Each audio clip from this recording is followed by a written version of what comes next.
আসলে যোৱা নিশা ম্যানমাৰৰ আলফা স্বাধীনৰ চলমান শিবিৰত বিভিন্ন ভাৰতীয় সেনাই ড্ৰোনেৰে আসলে 150 বাৰকৈ অধিক আক্ৰমণ সংঘটিত কৰিলে আৰু সংঘটিত কৰাৰ পৰিপ্ৰেক্ষিতত ইতিমধ্যে আলফা ভালেকেইজন দুৰ্ধৰ্ষ নেতা ইতিমধ্যে মৃত্যু হৈছে আৰু শেহতীয়াকৈ আলফাৰ ঈশান অসমে যি প্ৰেছ বিবৃতি প্ৰদান কৰিছে প্ৰেছ বিবৃতিত চৰাইদেউ দুজনকৈ আলফা নেতা শীৰ্ষ নেতা গণেশ লাহন আৰু প্ৰদীপ অসমৰ মৃত্যু হৈছে বুলি তেওঁলোকে সদৰি কৰিছে আৰু মই এতিয়া উপস্থিত আছোঁ চৰাইদেউ জিলাৰ হাওঁফাওঁ অঞ্চলৰ যি প্ৰদীপ অসমৰ বাসগৃহত মই বাসগৃহৰ সামগ্ৰিক পৰিৱেশ ভিডিঅ' জানিছোঁ দেখুৱাবলৈ অনুৰোধ জনাইছোঁ এয়া হৈছে প্ৰদীপ অসমৰ বাসগৃহ ওৰফে অকণ গগৈ বাসগৃহ আৰু এইটো বাসগৃহৰ পৰাই আচলতে আলফা স্বাধীনলৈ তেওঁ ঢাপলি মেলিছিল আৰু মোৰ লগত পৰিয়ালৰ আত্মীয় উপস্থিত আছে তেওঁৰ পৰা জানিব চেষ্টা কৰিম কেতিয়া গৈছিল অকণ আপোনাৰ 95 মানতে গৈছে তেখেত হয় কিবা যোগাযোগ আছিল যোগাযোগটো এতিয়াতো তেনেকৈ নাই 2007 চনত যেতিয়া ধৰিছিলে আপোনাৰ মাৰ্ঘেৰিটাত তেতিয়া তেখেতলোক আহিছিলে ঘৰলৈ আহিছিলে ডিব্ৰুগড় জেলতো 3 মাহ থাকিলে তাৰপৰা ঘৰত আহি আপোনাৰ ডেৰ মাহমান থকাৰ পাছত তেওঁ পুনৰ গুৱাহাটীলৈ যাওঁ বুলি গ'ল আৰু অহা নাই যোগাযোগ নাই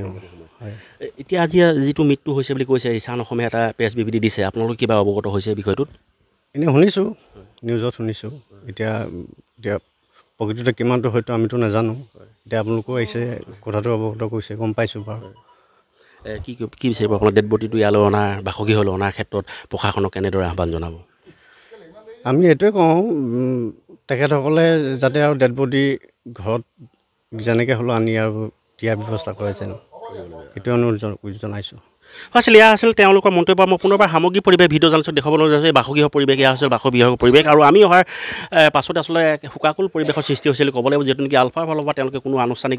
খবৰ লাভ কৰা নাই বুলি জানিব পৰা গৈছে আৰু সংবাদ মাধ্যমৰ জৰিয়তে তেওঁলোকে অৱগত হৈছিল যে চৰাইদেউৰ দুজনকৈ শীৰ্ষ আলফা স্বাধীনৰ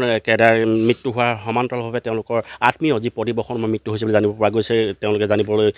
পাইছে আৰু তাৰ পৰিপ্ৰেক্ষিতত ইতিমধ্যে তেওঁলোকে মৃতদেহ আচলতে প্ৰদীপ অসমৰ মৃতদেহ সুকুলমে যাতে তেওঁলোকৰ বাসগৃহলৈ অনাৰ ব্যৱস্থা কৰে অসম চৰকাৰে যাতে বাসগৃহলৈ অনাৰ ব্যৱস্থা গ্ৰহণ কৰে তাই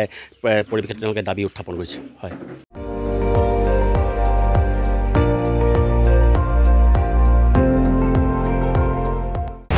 আপুনি চাই আছে ND24 সৰ্বশ্ৰেষ্ঠ নহয় সৰ্বোত্তমৰ দৌৰ